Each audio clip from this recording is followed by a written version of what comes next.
शादी तय होते वक्त कैसी कैसी डिमांड ससुराल पक्ष की होती है ये तो सभी जानते हैं, लेकिन ये देखिए।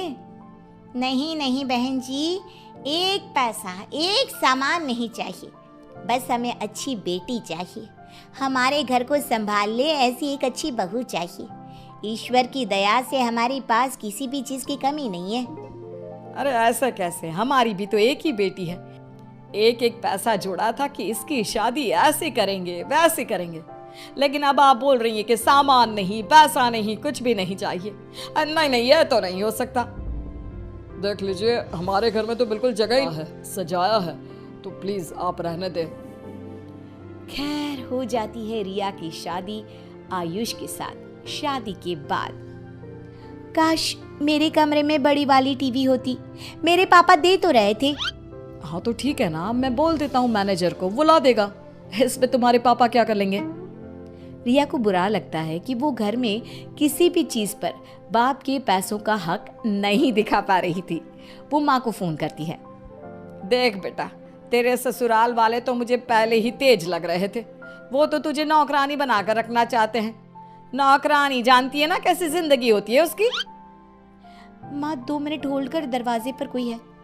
देख ले, तेरे कमरे में भी कोई प्राइवेसी नहीं है।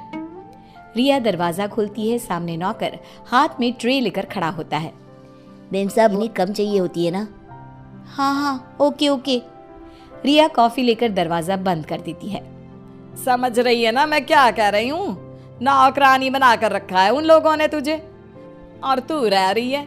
देख, एक काम कर, एक एक करके घर की सारी चीजें खराब कर, और जैसे ही खराब होगी मैं दे जाऊंगी तुझे सामान, ठीक है ना।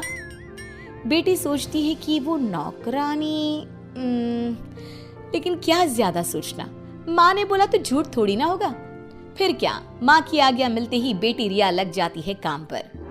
हाय रे, न जाने कैसे ये फ्रिज खराब हो गया। नो इश्यू मैम साहब, मैं इलेक्ट्रिशियन बुला लेता हूँ। पागल है क्या, मेरा बाप जानता है कौन है। नया ले लेते हैं, पुराना ठीक कराना हमारे खानदान में नहीं है। बस फिर क्या था। माँ के कहने पर रिया घर का एक एक सामान तोड़ती और माँ नया भर देती। ऐसे में एक वक्त ऐसा आता है कि घर का ज्यादातर सामान रिया के घर का होता है। फिर एक रोज, बहू क्या हाल बना रखा है, रोज घर की कोई ना कोई चीज तुझसे खराब हो रही है। और ये क्या, तेरे कैसे पता चल जाता है कि आज क्या खराब होने वाला है। वो तो पहले से ही उसे लेकर दरवाजे पर खड़े रहते हैं। देखिए मम्मी जी, ज्यादा मुझ पर चढ़ने की जरूरत तो है नहीं, पूरा घर मेरे ही सामान से भरा है। मम्मी जी, मैं भी ना कोई चलते फिरते घर की बेटी नहीं हूँ। बड़ी आई। और हाँ, सोफे पे थोड़ा तमीज से बैठना, पता है कितना महंगा वाला है। बहू की हरकत सास को बहुत बुरी लगती है। वो पति के पास जाती है और पति को सारा हाल बताती है। देखिए जी, मैं कह रही हूँ कि बहू ने ना जानबूझकर घर का सारा सामान तोड़ा है, वो हम पर दहेज का रौब दिखा सके। ये क्या बात होती है। बहू के माँ बाप को समझना चाहिए कि ऐसे लोगों के कारण ही देश में दहेज जैसी कुप्रथा फल फूल रही है, और साथ ही लड़कियां ससुराल वालों को कुछ नहीं समझती। कितने ही लोग हैं जो दहेज ना दे पाने के कारण बेटियों की शादी भी नहीं करा पाते। अब देखिए, ये सोच तो आपकी है ना, बहू के मन में क्या चल रहा है कौन जाने। कल हमारी बेटी आ रही है, उसके सामने बहू ने ये सब किया तो वो कितना दुखी हो जाएगी। मैं बेटे से बात करता हूँ, वही बहू को समझाएगा। वो लोग बात कर ही रहे होते हैं कि बहू की जोर जोर से चिल्लाने की आवाज आती है। अरे ये क्या है, सोफे के ऊपर पैर के निशान। अरे सोफा बैठने के लिए होता है कि खड़े होकर नाचने के लिए। गले सड़े पुराने सोफे थे, वो तो भला हो मेरे पापा का। फिर सोफे रखकर इस फटे पुराने घर को नया चमचमाता चेहरा दे दिया। सास ये सब सुनकर पति से कहती है, देख रहे हो, मुझे तो डर लग रहा है कि बेटी के बच्चे तो इस घर का कुछ भी छू लेंगे तो ये तो बवाल कर देगी। इसीलिए तो मैं नहीं चाह रहा था कि बहू के मायके से कोई भी सामान आए। वो तो मैं भी समझ रही थी, बहू के घर वालों से कुछ मांगा नहीं तो बहू ने ये कर दिया, घर का सामान तोड़ तोड़ कर मायके से सामान मंगवा लिया। अब घर पर राज कर रही है। अगर इसने मेरी बेटी के बच्चों को एक शब्द भी कहा तो मैं इसे छोड़ूंगी नहीं। वैसे भी मैंने इतना पैसा इसलिए नहीं कमाया कि कल को कोई बाहर की लड़की मेरी बेटी और बीवी को ताने दे। फिर मैं भी बेला को फ़ोन करके थोड़ा सा घर के और बहू के माहौल का आइडिया दे देती हूँ। कल को कोई बात हो तो बेला समझ कर रहे। सास बेटी को फोन पर सारी बात बता देती है। अरे माँ तू चिंता ना कर, ऐसी कईयों को मैं लाइन में लगा चुकी हूँ। अगले रोज रिया की ननद घर आती है, प्यारे प्यारे 2 बच्चों को लेकर। रिया दरवाजा खोलती है। अरे बेला आओ आओ अंदर आओ, लेकिन बाहर खड़ी वो कार देखी? वो देखते हुए अंदर आना। हाँ बेला जो कि खुद एक बहुत ही संपन्न परिवार की बहू होती है। हाँ भाभी, क्यों, किसकी कार है? ड्राइवर भैया ने कार खरीद ली क्या? वैसे भी भाभी ये लोग ना ऐसी भी कार खरीद ले तो बड़ी बात है। बेला की बात सुनकर रिया का मुंह बन जाता है। नहीं नहीं, ये 8 लाख की कार मेरे पापा ने दी है इनको। क्यों क्यों दी है? पापा को तो ये लेन देन पसंद ही नहीं है। मेरी शादी में 40 लाख की कार दे रहे थे, लेकिन मेरे ससुर ने मना कर दिया। सीबी भैया के पास तो 1 करोड़ की कार है, फिर ये 8 लाख की कार लेकर क्यों जगह घेर रखी है? खैर अब सारी बातें यही होगी या अंदर भी आने दोगी भाभी? बेला चली जाती है अंदर, लेकिन अब जिस 8 लाख की कार में रिया फूली रहती थी वो पिचक्कर फुस हो जाती है। कैसी हो माँ? मैं तो अच्छी हूँ, कब से तेरी और बच्चों की राह देख रही थी। बेला भाभी को देखती है और फिर अब मैं पानी देती हूँ ठंडा और पौष्टिक। वो क्या है ना, मेरे पापा ने ऐसा आरओ दिया है जिसमें तांबा है, पानी में ना तांबे के गुण आते हैं। बहू पानी ले आती है। अरे मुन्नी क्या ढूंढ रही है? पानी पी लो, देखो कितने महंगे आरओ का पानी है, कहीं पिया नहीं होगा इसके पहले।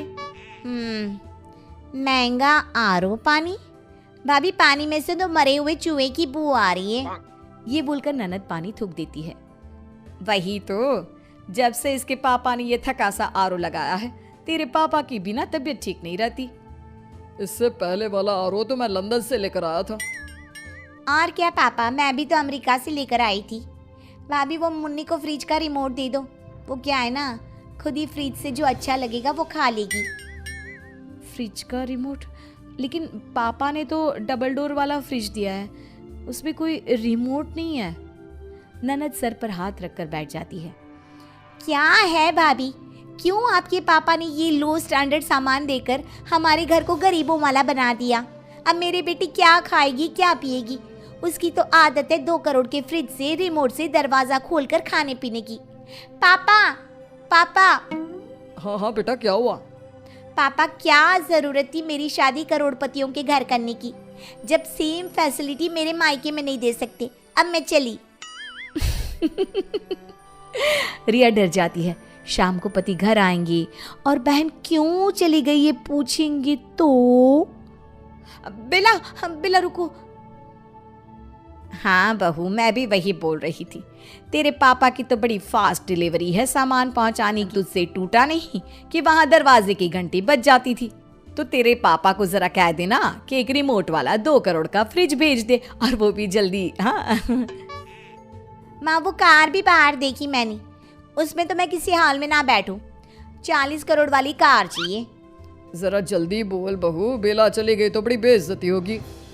रिया जो कि अपनी माँ के कहने पर चलती थी, जल्दी से फोन लगाकर सारी कहानी बता देती है।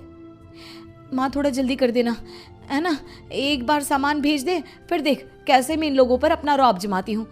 और माँ कुछ और जरूरत पड़ी ना तो मैं बताती हूँ, ठीक है? माँ के तो पसीने छूट जाते हैं, समझ ही नहीं पाती कि उसके साथ कौन खेल खेल गया।